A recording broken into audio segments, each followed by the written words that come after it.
Bismillahirrahmanirrahim. Assalamualaikum warahmatullahi wabarakatuh.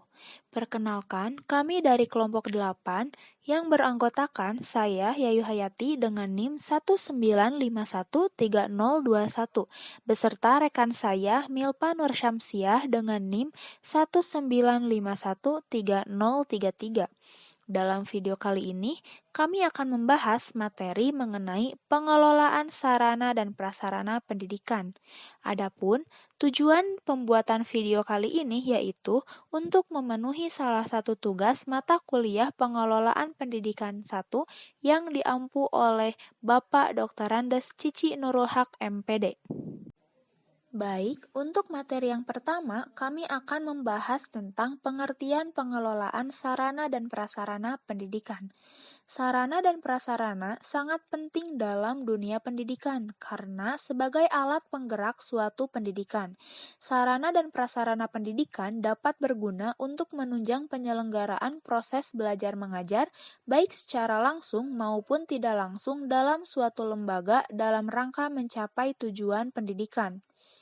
Sarana dan prasarana pendidikan adalah salah satu sumber daya yang menjadi tolok ukur mutu sekolah dan perlu peningkatan terus-menerus seiring dengan perkembangan ilmu pengetahuan dan teknologi yang cukup canggih. Nah, sebelum ke pengertian pengelolaan sarana dan prasarana pendidikan, alangkah lebih baiknya kita mengetahui terlebih dahulu pengertian dari sarana dan prasarana. Baik, yang pertama, menurut Kamus Besar Bahasa Indonesia atau KBBI, sarana adalah segala sesuatu yang dapat dipakai sebagai alat dalam mencapai maksud atau tujuan. Kemudian, menurut Ibrahim Bafadal pada tahun 2003, sarana pendidikan adalah semua perangkatan peralatan, bahan dan perabot yang secara langsung digunakan dalam proses pendidikan di sekolah. Sedangkan, prasarana menurut Kamus Besar Bahasa Indonesia atau KBBI adalah segala sesuatu yang merupakan penunjang utama terselenggaranya suatu proses atau usaha, pembangunan, atau proyek. Prasarana pendidikan merupakan semua komponen yang secara tidak langsung menunjang jalannya proses belajar mengajar di sekolah. Sebagai contoh, jalan menuju sekolah, halaman sekolah, gedung, dan sebagainya. Nah, dari beberapa pendapat tersebut dapat kita simpulkan bahwa sarana dan prasarana pendidikan merupakan dua jenis yang biasa disebut dengan fasilitas pendidikan di sebuah lembaga pendidikan. Sarana pendidikan adalah semua perangkat peralatan, bahan, dan perabot yang secara langsung digunakan dalam proses pendidikan. Adapun beberapa contoh dari sarana di lembaga pendidikan yaitu meja dan kursi siswa, papan tulis dan berbagai macam alat peraga, serta meja dan kursi guru dan lemari kelas. Sedangkan prasarana pendidikan adalah semua perangkat kelengkapan dasar yang secara tidak langsung menunjang pelaksanaan proses pendidikan. Adapun beberapa contoh prasarana pendidikan di lembaga sekolah adalah halaman sekolah, pagar sekolah, dan gedung. Kemudian, pengelolaan sarana dan prasarana dalam istilah asing disebut School Plan Administration, yang mencakup lahan, bangunan, perabot, dan perlengkapan pendidikan atau perlengkapan sekolah. Pengelolaan sarana dan prasarana dapat diartikan sebagai kegiatan menata, mulai dari merencanakan kebutuhan, pengadaan, penyimpanan, pemeliharaan, penginventarisan, dan penghapusan serta penataan lahan, bangunan, perlengkapan, dan perabot sekolah secara tepat guna dan tepat sasaran. Materi yang selanjutnya yaitu mengenai tujuan pengelolaan sarana dan prasarana pendidikan.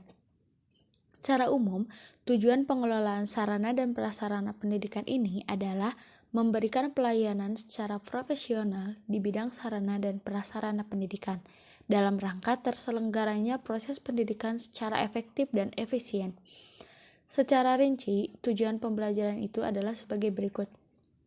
Yang pertama, untuk mengupayakan pengadaan sarana dan prasarana pendidikan melalui sistem perencanaan dan pengadaan yang hati-hati dan seksama. Nah, dengan perkataan ini, melalui manajemen sarana dan prasarana pendidikan, diharapkan semua perlengkapan yang didapatkan oleh sekolah adalah sarana dan prasarana yang berkualitas tinggi, sesuai dengan kebutuhan sekolah dan dengan dana yang efisien. Selanjutnya, untuk mengupayakan pemakaian sarana dan prasarana secara tepat dan efisien, agar sarana yang disediakan dapat benar-benar dimanfaatkan dan dapat benar-benar terasa manfaatnya oleh sekolah. Selanjutnya, untuk mengupayakan pemeliharaan sarana dan prasarana sekolah, sehingga keberadaannya selalu dalam kondisi siap pakai dalam setiap diperlukan oleh semua personil sekolah. Selanjutnya, materi mengenai prinsip dasar pengelolaan sarana dan prasarana pendidikan. Nah, dalam pengelola sarana dan prasarana sekolah, terdapat sejumlah prinsip yang perlu diperhatikan agar tujuan bisa tercapai dengan maksimal. Prinsip-prinsip tersebut adalah yang pertama, prinsip pencapaian tujuan. Pada dasarnya, manajemen perlengkapan sekolah itu dilakukan dengan maksud agar semua fasilitas sekolah dalam keadaan kondisi siap pakai. Oleh sebab itu, manajemen perlengkapan sekolah dapat dikatakan berhasil bila mana fasilitas sekolah itu selalu siap pakai setiap saat, pada setiap ada seorang personil sekolah yang akan menggunakannya. Yang kedua yaitu prinsip efisiensi. Dengan prinsip efisiensi, berarti semua kegiatan pengadaan sarana dan prasarana sekolah ini dilakukan dengan perencanaan yang hati-hati, sehingga bisa memperoleh fasilitas yang berkualitas baik dengan harga yang relatif murah. Nah, selain itu juga berarti bahwa pemakaian semua fasilitas sekolah hendaknya dilakukan dengan sebaik-baiknya, sehingga dapat mengurangi pemborosan. Dalam rangka itu juga, maka perlengkapan sekolah hendaknya dilengkapi dengan petunjuk teknis penggunaan dan pemeliharaannya. Petunjuk teknis tersebut itu dikomunikasikan kepada semua personil sekolah yang diperkirakan akan menggunakannya.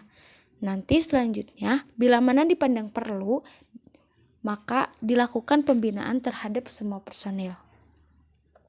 Yang ketiga yaitu prinsip administratif. Di Indonesia sendiri, terdapat sejumlah peraturan perundang-undangan yang berkenaan dengan sarana dan prasarana pendidikan. Sebagai contohnya adalah peraturan tentang inventarisasi dan penghapusan perlengkapan pemilik negara. Dengan prinsip administratif ini, berarti semua perilaku pengelolaan perlengkapan pendidikan di sekolah itu hendaknya selalu memperhatikan undang-undang atau peraturan, instruksi, dan juga pedoman yang telah diberlakukan oleh pemerintah. Selanjutnya yaitu prinsip kejelasan tanggung jawab.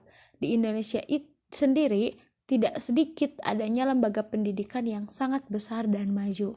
Oleh karena itu, sarana dan prasarananya sangat banyak sehingga manajemennya melibatkan banyak orang. Bila mana hal itu terjadi, maka perlu adanya pengorganisasian kerja pengelola perlengkapan pendidikan. Dalam perorganisasiannya, semua tugas dan tanggung jawab semua orang yang terlibat itu perlu dideskripsikan dengan jelas. Dan yang terakhir yaitu prinsip kekohesifan. Dengan prinsip ini, berarti manajemen perlengkapan pendidikan di sekolah hendaknya terrealisasikan dalam proses kerja sekolah yang sangat kompak. Oleh karena itu, walaupun semua orang yang terlibat dalam pengelolaan perlengkapan itu telah memiliki tugas dan tanggung jawab masing-masing, namun antara yang satu dengan yang lainnya harus selalu bekerja sama dengan baik. Itulah prinsip-prinsip dasar pengelolaan sarana dan prasarana pendidikan. Mungkin hanya itu materi yang dapat kami sampaikan pada mata kuliah PLP pertemuan kali ini. Semoga bermanfaat, kurang dan lebihnya mohon dimaafkan. Terima kasih kepada semua teman-teman yang telah menyaksikan. Akhirul kalam, wassalamualaikum warahmatullahi wabarakatuh. Silakan jika ada yang ingin ditanyakan bisa dituliskan di kolom komentar. Terima kasih.